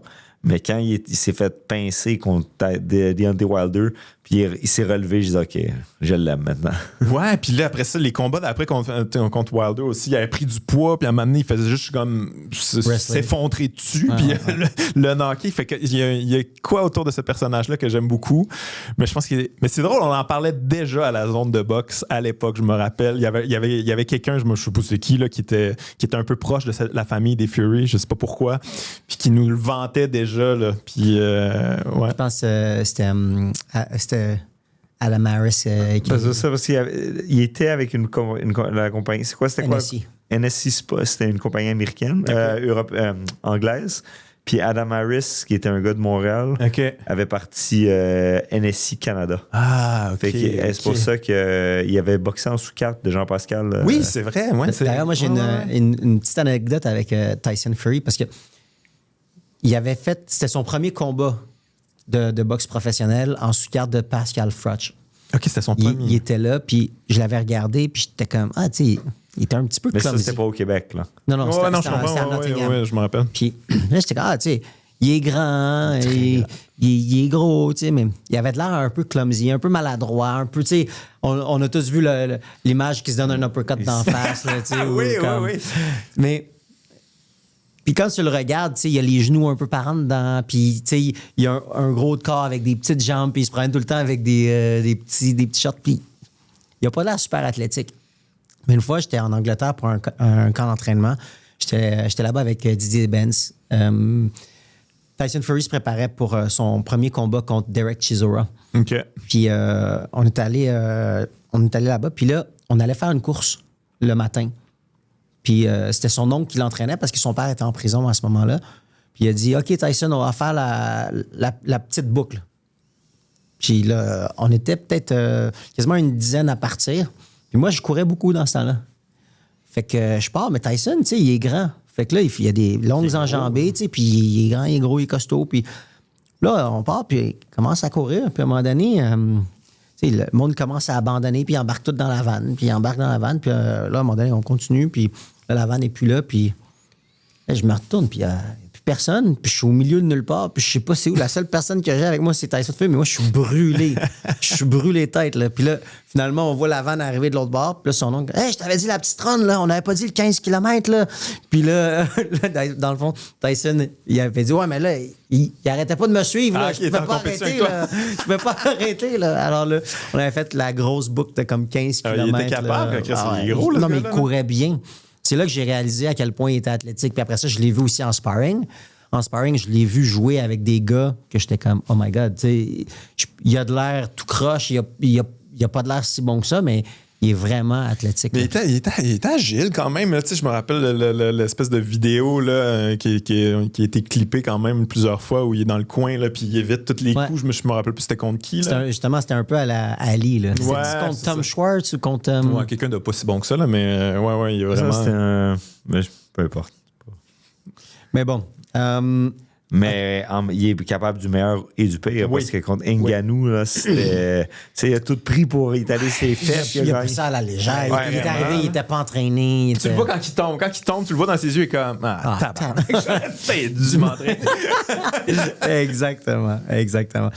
Hey, les gars, il me reste plein de noms sur la liste. C'est juste que là, on est allé avec plus qu'un mot. On part trop longtemps. Puis, écoute, je ne veux pas donner trop de job à notre régisseur. Fait que on va passer on va passer au prochain point. Les actualités un petit peu internationales. Parce que la fin de semaine passée, il y a eu une méga carte. C'était assez impressionnant. On parle de Anthony Yarde qui faisait face à David Benavidez. On a eu aussi Haney qui nous a... Moi, en tout cas, il m'a surpris contre Norman. On a eu Bam Rodriguez aussi, puis Abdullah Mason qui était impliqué dans des gros combats. Est-ce que vous avez suivi un peu la carte? Avez-vous regardé ça? Ouais, j'ai suivi. Mais pourquoi tu dis qu'Haney t'a surpris? Tu t'attendais pas à ça? Non, parce que Haney, là, il était à 147 livres. À 140 livres, il avait de la miniature contre Ryan Garcia qui était à 143 livres. Haney n'a jamais été reconnu pour sa force de frappe. Il est déjà allé sur les fesses à quelques reprises où il s'est fait ébranler. Là, il était arrivé, il était gros, il faisait mal à Norman. Puis Norman, c'est quand même un gars qui a une bonne claque. Fait que moi, il m'a surpris par rapport à ce qui est arrivé à nous présenter dans le ring. Je sais que c'est un boxeur hyper talentueux, rapide, intelligent.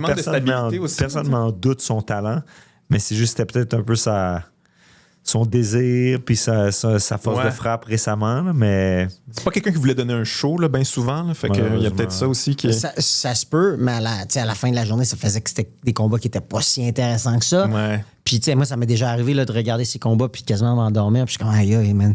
Puis Pourtant, techniquement, là, si tu regardes son jeu de pied, comment il se déplace, sa distance, son jab contre Norman, il était incroyable. Il touchait tout le temps, la tête, elle snappait par en arrière. Là, c'était beau. C'est quoi votre opinion contre Lomachenko? Moi, je trouvais qu'il avait perdu. Là.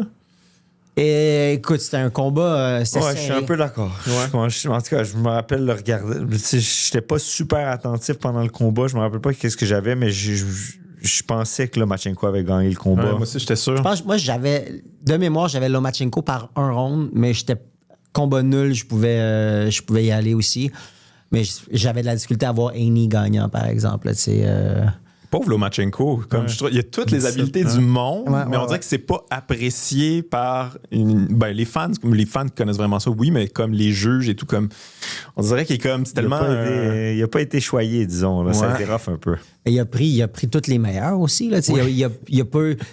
On en parlait l'autre fois, je pense qu'il y a eu un combat qui c'était pas des combats de championnat du monde, tout le reste c'était des combats de championnat du monde. C'est quand même impressionnant. Puis après ça, Teofimo Lopez, il a attendu trop longtemps avant d'ouvrir la machine. On parlait qu'il était blessé aussi, puis tout ça.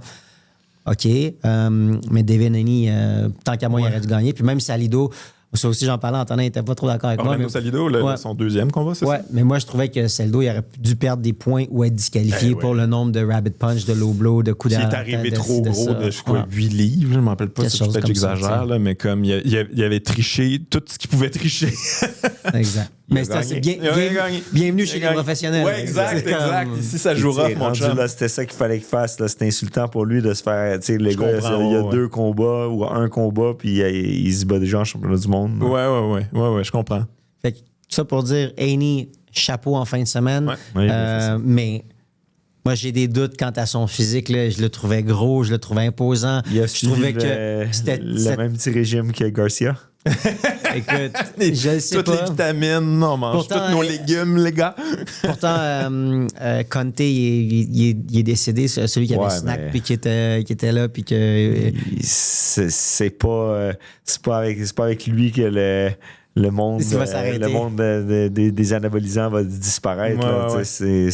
Il y a quelqu'un qui va le remplacer, puis c'est une grosse gamique. Là. C'est tellement une grosse business. Ouais. C'est fou. Là. C'est dangereux, par contre, parce que ça, il y a certains sports que ça influence tes résultats, mais au baseball, là, tu vas pas faire mal à personne. Baseball, cyclisme, natation, OK, si tu te drogues, c'est ton problème à toi, ta santé à toi, mais les autres... Si tu fais perdre beaucoup d'argent à plein de monde, là, c'est plus... mais moi, je parle de la santé. Ouais. C'est ta santé à toi que tu détruis. Mais, mettons, dans football, un sport de combat, là. même le football, là, les gars qui se rentrent dedans, là, c'est dangereux. T'as raison, mais ça reste pas... Le but premier, c'est pas de faire mal à ton... Quand même. Ouais, t'as raison. Quand même un peu. Il faut quand même que tu y rentres dedans. Mais c'est sûr que c'est pas pareil que... Frapper à la tête pendant 12 rounds. Répétition, là, tu sais, puis que tu t'entraînes vraiment pour blesser le gars, là. Tu sais, là, ton but, c'est d'arrêter le gars ou de lui rentrer dedans, tu sais, mais c'est pas de le sortir, là, tu sais. Alors, tout ça pour dire que Haney... un physique qui me fait réfléchir. On va le suivre avec ce nouveau physique, cette nouvelle mouture. Il va peut-être être sur la couverture du Sport Illustrated. Sinon... Parce que, dans le fond, Haney a un bon coach, puis Sam, il se dit comment ça, je suis pas capable d'amener les gars à ce niveau-là? On a besoin de ça, là, Sam. Yarde Benavidez, vous avez regardé ça? Ben oui. J'ai pas un énorme respect pour Yarde, je sais pas. Ouais, non, moi je suis d'accord avec toi aussi. J'ai jamais trippé dessus. Il avait surpris qui donc contre Valève, la première fois qu'on l'avait vu. Il a bien fait contre Beterbiev aussi. Avant de se faire knocker, il était en avance sur la carte des juges. Un overachiever, mettons, ce gars-là. Un gars qui fait pas de sparring. Ah oui, c'est vrai, lui, il fait pas de sparring. C'est bizarre, là, tu sais. Ça paraît. Ouais, exactement. Ça paraît. Il devrait peut-être commencer ça. Ouais, puis là, j'avais l'impression qu'on avait comme le déclin là, de tout ça, là, tu sais, comme là, ça se peut plus, là, ça se pourra plus, man. Il sera plus dans l'élite, là, mais tu peux pas te faire mal aussi souvent, là, tu sais, genre, il y a une résistance, il y a un menton incroyable, il est fort physiquement, il est tough. Mais à un moment donné, ça va pas en s'améliorant, là, ça. Ouais. Mais Benavidez est incroyable, là, tu sais, comme toute une Ce qui m'a impressionné de Benavidez, c'était quand il laissait ses mains aller. On l'avait déjà vu avec Porky, là, il y a longtemps, là, tu sais, mais là, Quand il laissait ses mains aller, man, ça va vite. Là. Puis avant qu'il laisse ses mains aller, qu'il soit assez confiant pour laisser ses mains aller, il break le gars. Il le casse. Là. C'est des gros jabs. Un coup au corps, bang, bang. C'est des coups genre pack, pack, pack, pack. Mais il cause du petit dommage. Puis à un moment donné, là, OK, il laisse ses mains aller, puis tabarnouche, ça rentre pas. Il y a une craque, là, on rentre dedans. Non, ça, c'était... pour moi, en tout cas, il m'a impressionné. Ouais. Puis on a su après le combat qu'il montait à 200. Pour aller se battre avec Zurdo Ramirez, Gilberto Ramirez. Écoute, s'il monte, après, il ne pourra pas vraiment redescendre. Aller à 200... C'est trop c'est un gros gap, là, passer de 175 à... Malgré qu'il ne doit pas être bien loin du 200 dans la vie de tous les jours. Là. C'est aussi que lui, avant, c'était un je dis un petit gros, il n'a jamais vraiment été petit, là, mais tu sais, il était dodu. Ouais. Puis tu sais, il est arrivé à perdre le poids pour aller se battre à 168. Puis après ça, tu sais, pour lui, j'imagine dans sa tête, il doit se dire, ben regarde, tu sais, je l'ai fait tellement souvent, ce chemin-là, que ça me dérangera pas, mais... À un moment donné, tes cellules ont une certaine mémoire. Là, puis, il aura pas juste monter puis redescendre ou il veut monter? On n'est pas... C'est pas une bonne idée. Là, Roy Jones nous l'a bien mais c'est pas... Il n'y a pas une aussi grosse différence. Non, là. Mais c'est quand même 25 livres. Oui, mais dans la vie de tous les jours, il est probablement 200 livres. Ouais. Toutes les 175 sont pas mal autour de 200 dans la vie de tous les jours. Fait que, tu sais, s'il fait juste maintenir son poids, il n'a pas besoin de prendre la masse musculaire comme Roy Jones avait fait pour aller boxer chez les poids lourds. Il se bat contre Gilberto Ramirez, qui lui aussi boxait à 168, 175 il n'y a pas si longtemps. Mais c'est deux grands bonhommes. Tu sais, c'est genre 6 pieds 3. C'est deux gars pas super musculaires non plus. Là, non, exact. Benavidez, là, il a toujours l'air out of shape. Là, même à peser, il n'a pas l'air... Tu as raison. Ce qui est particulier quand même. Hein? Mais pensez-vous que ça avait eu un impact sur la carrière, mettons, de Canelo Alvarez, justement, là, d'avoir remonté puis redescendu? À 175, ça veut dire d'être allé à 175? Ouais, il est redescendu après. Puis là, depuis ce temps-là, j'ai l'impression que Bivol l'a un peu exposé, là, mais... Je pense que c'est plus parce qu'il commence à vieillir un peu. Puis simplement. Il est satisfait. Là. Quand tu as de l'argent. Quand tu as 3, 4, 500 millions... Il a rentabilisé son investissement. Ça oui. Mais je pense, comme Antonin dit, je pense la vieillesse. On le voit de plus en plus avec des tapings aux genoux, aux mollets, aux épaules, aux dos. Il faut garder en tête qu'il a fait le saut chez les professionnels à 16 ans. C'est fou, hein? Fait que de 16 à 36, c'est 20 ans de carrière. Ça fait depuis quelle année il est en championnat du monde? Là, ça fait longtemps. Écoute, il était arrivé, il y avait genre 50 combats déjà. Là. C'est comme s'il les a fait tout quand, ces combats. Exact. Chaque fin de semaine au Mexique, 2-3 combats. Là. Puis il y a eu des combats nuls dans le début de carrière. Fait que sûrement que c'était pas si facile que ça. On a des combats qu'on n'a jamais vus, mais j'imagine qu'il a été quand même matché solidement. Fait que moi, je pense qu'il est juste... il arrive au bout. Il est au bout. Il a une grosse carrière. Là, très grande. Est-ce que tu penses que David Benavidez va pouvoir prendre l'espèce de... la place? Parce que, tu sais, il y a toujours... Les fans mexicains, c'est tellement des gros fans. Ils ont un impact un peu sur le monde de la boxe. Penses-tu que David Benavidez peut prendre ce rôle-là que Canelo a eu pendant longtemps? Écoute, pour de vrai, je lui souhaite. À cause de ce que Canelo lui a fait subir, il a fait attendre Benavidez tellement longtemps. T'sais. Benavidez était aspirant, puis il a jamais voulu l'affronter. Puis, tu sais, il travaille fort, il n'a pas toujours eu facile. Il a eu sa part de responsabilité dans certains déboires dans sa vie personnelle et tout, mais il a toujours donné tout ce qu'il pouvait, autant à l'entraînement que dans ses combats. Fait que, tu sais, je lui souhaite. C'est un bon boxeur, il est impressionnant. Après ça, à quel point les Mexicains s'identifient à lui, puisqu'il a toujours été aux États-Unis. Là, ouais. Mais dans le Pelaoya a toujours été aux États-Unis, puis il était très aimé. Tout à fait. C'est vrai. Mais ça n'avait pas passé quand il avait sacré une volée à Vargas. À Chavez. Ouais, c'est ça. Exact. Ok, ouais, mais là, lui, ça n'avait pas bien. Ça n'avait pas bien passé. Il l'avait découpé, par exemple. Puis il était vieux. Ouais, c'était un comme bonhomme, ça. C'était pas fin. Maintenant, avant de passer à un de mes boxeurs préférés, il y avait Abdullah Mason qui faisait l'ouverture de cette carte-là. C'est le plus jeune champion du monde actuel. Ouais. Ah ouais, hein? 21 ans. Mais il l'a pas eu facile. Non, c'était un bon combat. C'était un très bon combat. Quasiment ça a été le combat de la soirée, je pense. sais, dans le sens où c'était partagé. C'était partagé, ça se tapait dessus. Tu sais, à certains égards, j'avais l'impression que Mason faisait beaucoup de belles affaires, mais il revenait tout le temps se mettre le nez dans le trafic, puis là, il se faisait pincer avec des shots, là, tu sais. Il cogne-tu, Nox? Qui ça? Son adversaire, il cogne. Oui, une bonne petite claque, là, très, très respectable. Mais écoute, Mason, ça fait... c'est la deuxième fois là, qu'il se fait... Il en a vraiment pour son argent. Je pense qu'il... Défensivement, il va peut-être se poser un petit peu là, puis essayer de travailler certains aspects parce qu'offensivement, très, très bon. Belle vitesse, gaucher, c'est comme fait un paquet de belles affaires. Mais c'est juste qu'il revient trop souvent le nez dans le trafic. J'ai l'impression que trop jeune en boxe, là, c'est souvent genre de kiss of death. Là, ça a l'air vraiment, comme on parlait de Mike Tyson tantôt, mais comme il y en a eu plusieurs qui ont de la misère à maintenir ça. Là, ça prend quand même une progression... structuré, là, comme échelonné sur une couple d'années, là, quand même. Ouais, puis c'est qu'une fois que tu atteins le plus haut sommet, tu peux plus vraiment prendre ton temps. Là. Il faut que tu affrontes les aspirants obligatoires, puis tu peux pas faire du surplace pour ta progression. Là. Les fans ne capoteront pas là-dessus. Là. Ouais. Il y a aussi l'espèce de hype une fois que tu es champion. À 21 ans, tu es champion, là. Là, t'es rendu le king, là, tous les amis, la publicité, les ci, les ça.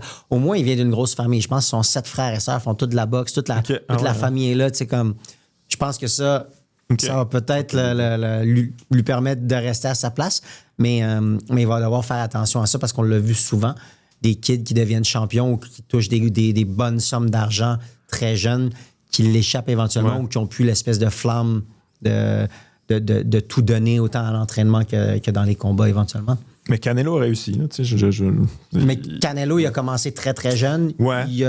Mais tu sais, affronter Mayweather, il avait quoi, 20... il était jeune. 22, 23? 23, je pense. Plus que ça. 23, 24. Pas plus que ça? Non, il était jeune. Il était très jeune. Je pense qu'il y a comme 24. Bon, il a perdu aussi. Là. Ça devait être super impressionnant, mais il a appris C'était quand même compétitif. Ouais. Il a pas eu de l'air fou. Non. Il a été capable de rivaliser. Il a perdu, mais... Jesse Bam Rodriguez, quel boxeur. Je l'ai manqué. Moi, j'ai vu les highlights, par exemple. Il faut que tu ailles voir ça. J'ai vu les highlights, mais moi, j'ai pas vu. Il faut que tu ailles voir ça. Je le vois, c'est petit. Ah non, mais ça fait... je te dis. Et puis, ça fait une couple de boxeurs que Garcia sort, puis que, tu sais, comme même Ortiz aussi, je l'adore, là, un style très offensif, il cogne des deux mains. La différence avec Bam, je trouve, c'est qu'il y a une meilleure utilisation de son jab, puis au niveau des angles, le jeu de pied, tu sais, t'as l'espèce de style mexicain, des gars qui mettent de la pression, qui frappent fort avec les deux mains, qui varient corps, tête, ils travaillent avec les uppercuts, belle variété de coups, mais Rodriguez, il se donne encore... Un petit outil de plus, il se donne des angles au niveau de ses mouvements défensifs aussi. Il est capable d'être slick, de faire un pull puis de revenir. Tu sais. Donc, il m'a vraiment... À chaque fois que je le vois, il m'impressionne. Puis lui, il est devenu très jeune champion du monde. Puis il a été champion du monde parce qu'il s'est fait appeler à 3 semaines d'un combat, je pense, quelque chose comme ça. Il a répondu présent. Il est allé là-bas, il a gagné. Puis depuis... il ne fait qu'enfiler les victoires, puis tout le monde s'ouvre les yeux à chaque fois. Là, Terence Crawford, c'est un peu ça aussi. Là, c'était pas facile au début, il prenait les combats dernière minute et tout ça, puis il gagnait tout le temps, puis éventuellement, je veux dire, la cream's rise to the top. Sinon, si on regarde plus au niveau local, dans ce qui s'en vient, là, Antonin, il voudrait probablement pas que j'en parle, là, parce que... Parce que c'est un secret. C'est parce que c'est une compagnie adverse à celle d'Ariel. Pas adverse, mais tu sais. Bouche les oreilles. On va être zone de boxe là, ici. L'objectif, c'est de démocratiser la boxe. Alors, on va quand même en parler. Il y a des bons combats. Il y a des combats que j'ai hâte de voir aussi. Il y a plusieurs combats locaux. C'est une carte présentée par New Era qui va avoir lieu le 29 dans une petite salle dans le sud de la ville. Je pense que la salle, elle s'appelle Nesra ou quelque chose comme ça. Et puis, plusieurs combats locaux, plusieurs boxeurs là, qui sont en train de faire leur début. Là. Ils sont dans leur 5-10 combats. Ou leur retour, ça. Puis il y en a effectivement 2 qui... en fait, un qui fait son retour depuis longtemps, Francis Lafrenière. OK. Il va se battre contre Francis Ntetu et le gagnant devrait affronter Jean-Pascal. Ah, Jean. Ouais, mais les trois devraient prendre leur retraite. Là, oui, ça va être un bon combat. Puis, tu sais, j'ai bien hâte de voir qu'est-ce qui va se passer avec ça. Comment Francis Lafrenière va se remettre, tu sais, à quoi il va avoir l'air. Là. Ça fait quand même plusieurs années qu'il est inactif. Mais, tu sais, on dit que Jean devrait prendre sa retraite, mais c'est la réalité pour Francine Tétu et Francis Lafrenière était déjà à la retraite. Je suis d'accord. Puis, to be fair, on est à cette époque-là. Je ferai pas la morale à Jean quand est-ce qu'il devrait se retirer. Je veux dire, on a parlé de Manny Pacquiao qui arrête pas. Il n'y a plus personne qui arrête. Là, il continue tous à l'infini dans des combats. Genre, on va me pogner contre un YouTuber ou un ancien MMA, ou c'est qu'on est à ce moment-là, fait que je comprends pourquoi il le fait. On est à ce moment-là, oui, puis non. Il y en a plein qui prennent leur retraite. On a parlé de ça avec Wilkins Mathieu. Là, il disait justement qu'il voulait vraiment bien placer ses pions parce qu'il voulait pas justement que la boxe le force à continuer. Moi, c'est mon préféré en passant. Chez les Keb, j'adore. Moi, c'est ce style-là. Il est solide, il est très bon. Il m'allume. Il est smart, puis... souvent, malheureusement, la raison pour laquelle soit je me disais peut-être que Manny Pacquiao, ça me surprendrait, mais quand les boxeurs continuent, c'est une question d'argent. Là. Ouais. Il n'y a pas de... ou peut-être qu'ils veulent accomplir un dernier petit tour de piste, gagner un championnat du monde, mais quand Francis Lafrenière contre Francine Tétu, là, je pense pas qu'aucun de ces deux-là pense réellement qu'il va avoir la chance de se battre en championnat du monde. Il y a une raison pécuniaire en arrière de ça. Là. Mais je pense que justement, l'air permet ça. Mettons, en ce moment, c'est possible. Je l'ai vu, le Jean, là, il essaie de se pogner contre David Loiseau, l'écœurer un petit peu, vient-on dans le ring, puis tout ça. C'est possible, puis ça créerait de l'intérêt. Les gens seraient intéressés. Fait que c'est pas niaiseux là, de faire ça. C'est juste que moi, je commence à être tanné. Je veux des trucs crédibles. On parlait des gars qui se retirent pas parce que, justement, ils ont besoin d'argent. C'est pas vraiment le cas avec Francis ou Francis parce qu'ils vont pas vraiment faire d'argent. Là, c'est une petite bourse de plus. C'est une petite bourse de plus, mais calcule ce que ça coûte en frais d'entraînement. C'est plus des passionnés qui veulent le faire pour une... T'as raison. Exact. Des fois, les gars, ça brûle en dedans d'eux, puis je prends faire un petit dernier là, pour le fun. Ils veulent se prouver à eux-mêmes aussi. Et j'imagine aussi que l'objectif d'avoir la chance de boxer contre Jean après, c'est quand même ça finit bien une carrière. Là. Imagine que tu as la chance, puis imagine que tu bats Jean-Pascal, c'est quand même impressionnant. Eux autres, c'est sûr que le gagnant va y aller dans cette optique-là. Là. Ils vont pas monter en ring juste pour aller pour monter en ring. Ouais. En demi-finale, la dernière fois qu'il est venu à Montréal, il s'était fait passer le KO par Steven Bang Bang Butler. Il va y avoir Steve Rose qui va faire un retour. Il s'en vient affronter Jean-Michel Poulain. Il est pas mauvais, Poulain, quand même aussi. Jean-Mick, écoute, c'est vraiment drôle parce que je regardais sa fiche chez les professionnels puis il n'y a pas beaucoup de knockouts. Alors que chez les amateurs, il y a une année, il est devenu champion national. Puis il avait envoyé au tapis coup sur coup Vincent Thibault puis Brody Blair qui était numéro 1. Vincent était numéro 2 au Canada, puis Brody Blair était numéro 1. Puis, je sais pas si tu te rappelles bien, cette année-là, c'est la première année qu'il n'y avait pas de casse. Puis il était supposé boxer contre Clovis Drolet en finale. Puis Clovis n'a pas pu boxer parce qu'il y avait une coupure. Ouais. Okay. Fait que, il était champion, mais est-ce qu'il aurait gagné contre Clovis? Parce qu'après ça, ils se sont battus l'année suivante, puis Clovis. Non, même juste au box-off, non? Ah, c'était au box-off, Au box-off, quelques mois plus tard, ils se sont battus, puis Clovis a repris son titre. Exact. Mais tout ça pour dire qu'il cogne. Il cogne, une belle force de frappe, des déplacements, un style peu orthodoxe. Donc, tu sais, puis c'est un gars aussi qui est pas jeune. Non, il a roulé sa bosse, il travaille en même temps. Tu sais, donc... un gars brillant, il fait pas ça pour... Il fait pas ça, pas ça pour l'argent. Sûrement, ça certainement un peu... C'est toujours l'objectif. C'est un peu ça, mais... Mais tu sais, ce qui est fantastique aussi avec ce combat-là, c'est que ça va être pour le titre de champion canadien. Okay. Ça fait vraiment longtemps qu'on n'a pas vu... je dis vraiment longtemps. Là, on en voit occasionnellement, mais c'est de plus en plus rare. On en parlait tantôt dû au coût des frais de sanction. Ouais, les différents frais de sanction, ça coûte trop cher. Mais là, ça va être pour le titre de... Moi, c'est le fun comme événement, c'est cool. Exactement. Alors, il va y avoir Francis et Francis en finale. En demi-finale, Jean-Mick Poulain contre Steve Rose. Steve Rose que je connais très bien parce que j'ai déjà travaillé dans son coin à plusieurs reprises. Ça va être très intéressant. Rose, qui est plutôt un boxeur cérébral, avec un style un peu à l'américaine. C'était-tu toi dans le coin quand Steve Rose avait boxé contre Golovkin? Non, moi, j'ai été contre Berlanga. C'est moi qui l'avais coaché pour ce combat-là. Ah ouais. Un combat qui avait été chaudement disputé. On n'était pas loin d'aller chercher quelque chose d'intéressant, mais il nous en a manqué un petit peu sur la carte des juges. Sinon, écoute, on parle de boxe à l'international, on parle de boxe professionnelle locale, mais il y a aussi la boxe amateur. La boxe amateur, on la suit là, tout le temps, c'est important. C'est le futur de la boxe professionnelle qui s'en vient. Il va y avoir plusieurs événements en fin de semaine, mais en ce moment, se déroulent les championnats canadiens de boxe à Winnipeg.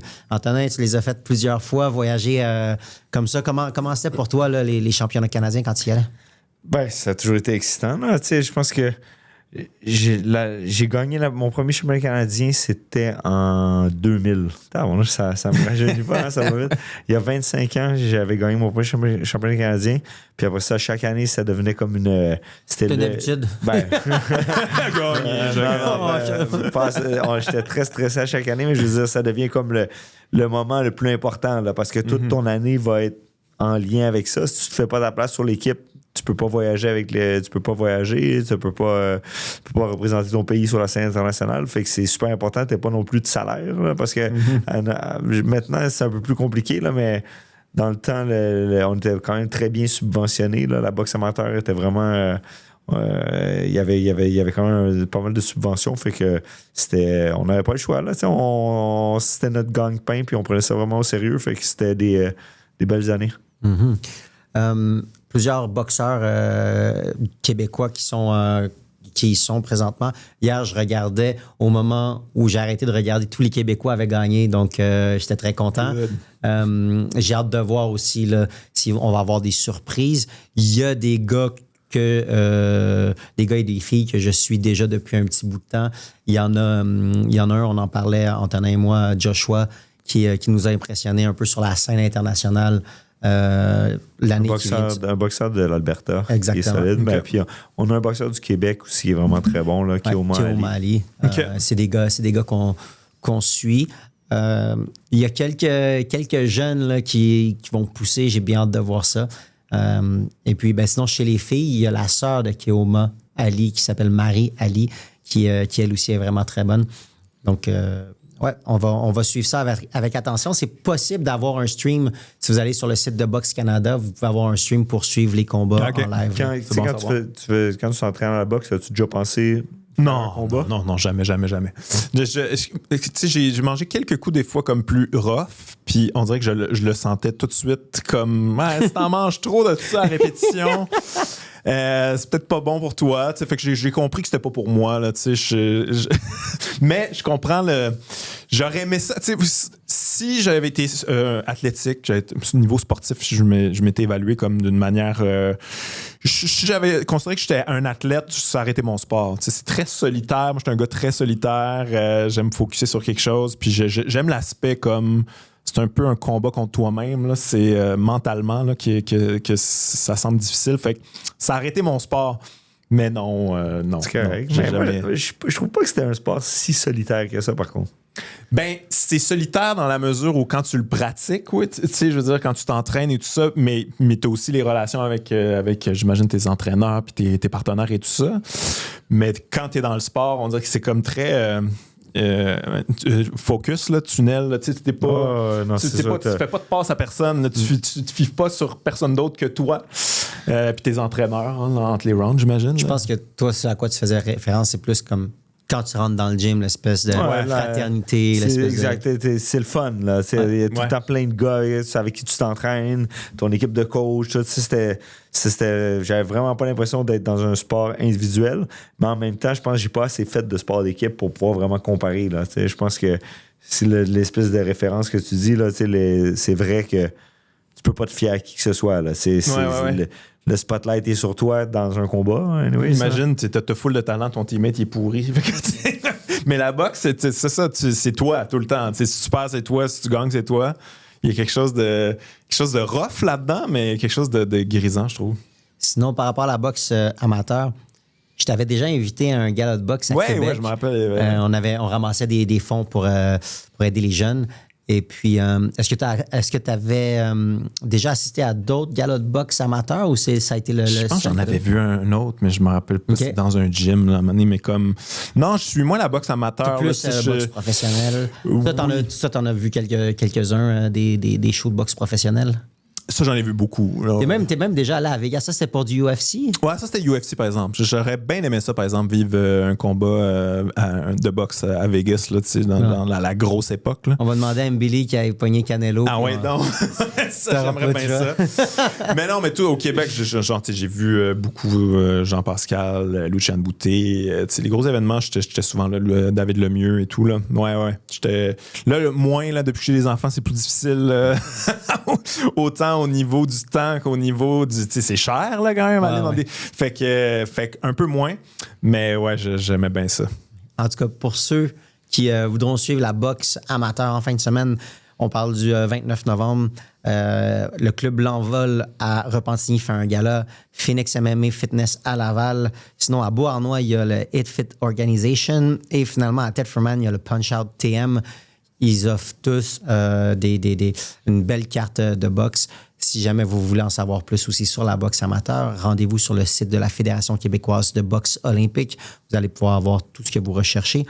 C'est déjà tout le temps qu'on avait pour aujourd'hui. Guillaume, qu'est-ce qui s'en vient pour toi prochainement? Ben moi, je suis toujours en train d'écrire ma série qui est disponible sur tout.tv. On n'en a pas beaucoup parlé, d'ailleurs. En fait, pas du tout, même. Ça s'appelle Libre dès maintenant. C'est un coming of age. C'est des jeunes adultes là, qui vivent en colocation. C'est une espèce de feel-good, une série feel-good humoristique, dramatique. Fait que c'est ça. On a tourné la saison 2. Là, je suis dans les montages de ça. La saison 2 devrait sortir en avril-mai, sur tout.tv extra. Puis, félicitations. Si ça a été reconduit, là, ça veut dire que la première a bien fonctionné. Ouais, ça a bien fonctionné. On est bien content du résultat. C'est une belle gang. Tu disais tantôt, là, on a parlé plus un peu de ta carrière en tant qu'humoriste, mais tu disais que tu n'aimais pas tant être sur le spotlight. Là.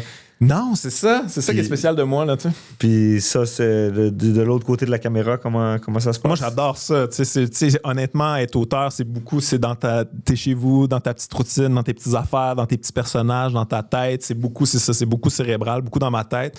Puis j'aime beaucoup ça. Tu sais, faire de la tournée, j'en ai fait beaucoup. J'ai fait ça pendant 17 ans. À un moment donné, c'est ça, t'étais jamais chez vous, jamais dans tes affaires, toujours des nouvelles personnes, toujours dans des nouveaux contextes. Et tout, mentalement, ça devenait drainant pour moi. Puis aussi avec des enfants, là, c'est comme on s'en sort pas, là, mais comme c'est vraiment plus difficile là, d'aller pendant une semaine en Abitibi. Là, quand... Est-ce que tu es tout le temps sur le plateau quand il tourne? Ou toi, une fois que tu as fini d'écrire puis que tu as remis tes textes, c'est comme j'ai fait ma job, faites la vôtre. J'y vais un peu. J'y vais une couple de fois, mais je suis pas réalisateur en même temps. Il faut laisser le réalisateur travailler, les acteurs travailler. Tu sais, je leur parle avant. Mais comme quand je suis sur le plateau, j'essaie d'être discret. C'est plus comme je suis curieux, je veux voir un peu ce qui se passe. Puis, trouves-tu que ça reflète bien la vision que toi, t'avais? Je pense, oui et non. Ça, c'est comme pas vraiment... Pour avoir beaucoup parlé avec des auteurs, c'est pas vrai, ça arrive très rarement que c'est exactement ce que tu as dans ta tête. C'est pas vraiment possible. Tu sais, fait que la vision que tu as... Fait que c'est toujours un clash à un moment donné. Il faut que tu t'ajustes à ce que tu vois, que tu comprennes. Ça sera jamais comme c'est dans ta tête. Il faut que tu composes avec avec ces acteurs-là, leur vision du personnage, qu'eux, ils apportent au personnage. Fait que c'est toujours une danse entre les deux. Puis il faut que tu l'acceptes. Sinon, tu vas juste être fâché puis frustré. Puis comme c'est pas comme je voulais. Puis, mais ils existent, ces gens-là. Fait que tu veux pas être cette personne-là. Et si ça fait une deuxième saison, c'est clairement que les gens ont apprécié la vision qui a été présentée. Ouais, puis c'est un truc collectif aussi. C'est une équipe. Tout le monde amène sa vision là-dedans. Fait que c'est ça qui est le fun aussi. T'sais. Bon, super. Toi, Anton, qu'est-ce qui s'en vient pour toi pour la prochaine semaine? Prochaine semaine, on va être en préparation pour le prochain podcast. Là, voilà, c'est bon. De mon côté, ça se passe quand même assez bien. On est au gym, on travaille fort. Il y a Léla, justement, qui se prépare pour son combat. On va avoir un gros mois de décembre. Habituellement, ça va être quelque chose, ça. Ouais. J'ai hâte de voir cette carte. Ça va bien. On a quand même eu quelque chose de challengeant puisque le combat a été remis. Donc là, tu sais, quand on l'a appris, on venait de finir le dernier sparring de 12 rounds. Donc, il était comme à son pic. Puis là, finalement, elle va se battre comme un mois plus tard. Alors là, c'est comme un petit peu plus qu'un mois plus tard. Donc là, il a fallu jouer avec ça. Puis c'est tout le temps, c'est jamais évident de faire repiquer un athlète au bon moment. Là, c'est quelque chose qu'on prend jamais en considération. Des fois, je me trouve comme rough avec les athlètes. Les combats sont remis, reportés, changés d'adversaire. Puis tout ça, mais c'est la réalité, pour les deux. Exact. Oui, c'est 100%. Mais comme, des fois, on est rough avec être dans ces contextes-là, c'est pas évident. Là. Ouais. Ben, écoute, elle travaille très, très fort présentement. Puis, ça va bien, t'es content? Je suis content. Je suis très content d'où est-ce qu'on en est. On avait, aujourd'hui, elle a fait 10 rondes de sparring. Puis ça se passe bien. C'est challengeant parce qu'elle, habituellement, elle faisait du 2 minutes. Là, on est sur du 3 minutes. OK. Puis moi, je suis pas très gentil avec elle présentement parce que je change de partenaire à chaque ronde. Fait qu'elle a tout le temps quelqu'un de fresh, tu sais. Wow. Mais on se bat contre Alicia Baumgartner, qui était la championne pas le choix, undisputed. Tu sais, là, on perd le titre WBC parce qu'il ne sanctionne pas le 3 minutes. Mais tu sais, elle va se battre quand même pour 3 titres. Donc, c'est un la combat. première fois que ça va arriver ou c'est déjà arrivé, le 3 minutes? Ou pour le... Non, Il y a déjà eu des combats de 3 minutes, mais pas 12 rondes de 3 minutes. Là, ça va être comme les gars, c'est-à-dire 12 rondes de 3 minutes. Ça va être une première pour les femmes. J'ai hâte de voir ça. Donc, ça va être dur pour les deux. Là, parce que, tu sais, d'avoir passé en boxe olympique, en boxe amateur, moi, quand dans mon temps, c'était des rounds de 2 minutes. Faire le saut chez les professionnels, j'ai trouvé que c'était quand même une grosse différence. Ça m'a pris une certaine période d'adaptation, là, de me sentir à l'aise, de gérer mon énergie pour 3 minutes. C'est pas la même chose. La petite minute de plus, tu la ressens. Fait que là, pour Leila, c'est son premier combat de 3 minutes, directement en combat de championnat du monde. Des rounds de 2 minutes, c'est quoi la stratégie? C'est comme t'es toujours un peu en sprint, j'imagine? Exact. Mais il faut que tu te dises, tu sais, pour un combat de 20 minutes au total, tu as 9 minutes de pause. C'est quasiment du 2 minutes pour 1.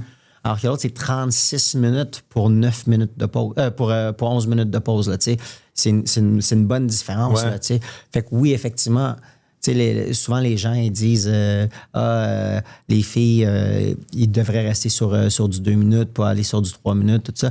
Moi, je dis on devrait mettre les gars aussi sur du 2 minutes. Mais tu mets ça sur 12 minutes, tu vas en avoir de l'action. Là, c'est l'espèce de sentiment d'urgence. Tu es en sprint, il faut que tu lances. Je serais intrigué de voir ça parce que moi, en tant que spectateur, ce que j'ai l'impression de regarder quand je regarde des 2 minutes, j'ai l'impression qu'à chaque fin de round, je suis sur ma fin. Je suis comme, ça commence à chauffer là. C'est fini. J'ai l'impression que c'est. Mais ça t'arrive pas sur du 3 minutes, des fois, d'être comme. C'est donc bien long. Là, me semble qu'il pourrait ouvrir un peu la machine. Là. Oui, ça dépend des boxeurs. Mais toi, t'aimes les boxeurs défensifs, tu m'as dit. Là. Ouais, c'est vrai. C'est vrai que j'aime ça. Mais ouais, ça sera un différent style de boxe, là, carrément. Mais je serais intrigué de le voir quand même. Super. Mesdames et messieurs, c'est tout le temps qu'on avait pour aujourd'hui. Si jamais vous voulez nous suivre, n'hésitez pas à aller voir ça sur YouTube, via la commission athlétique, sur Punching Grace, sur Spotify, Apple Podcasts. Subscribe, partagez, laissez des commentaires. On est là pour vous. On veut aussi que ça vous représente. Donc, posez des questions. Ça va nous faire plaisir d'être là pour vous. Anton, Guillaume, merci énormément. Mesdames et messieurs, à la prochaine. Ciao.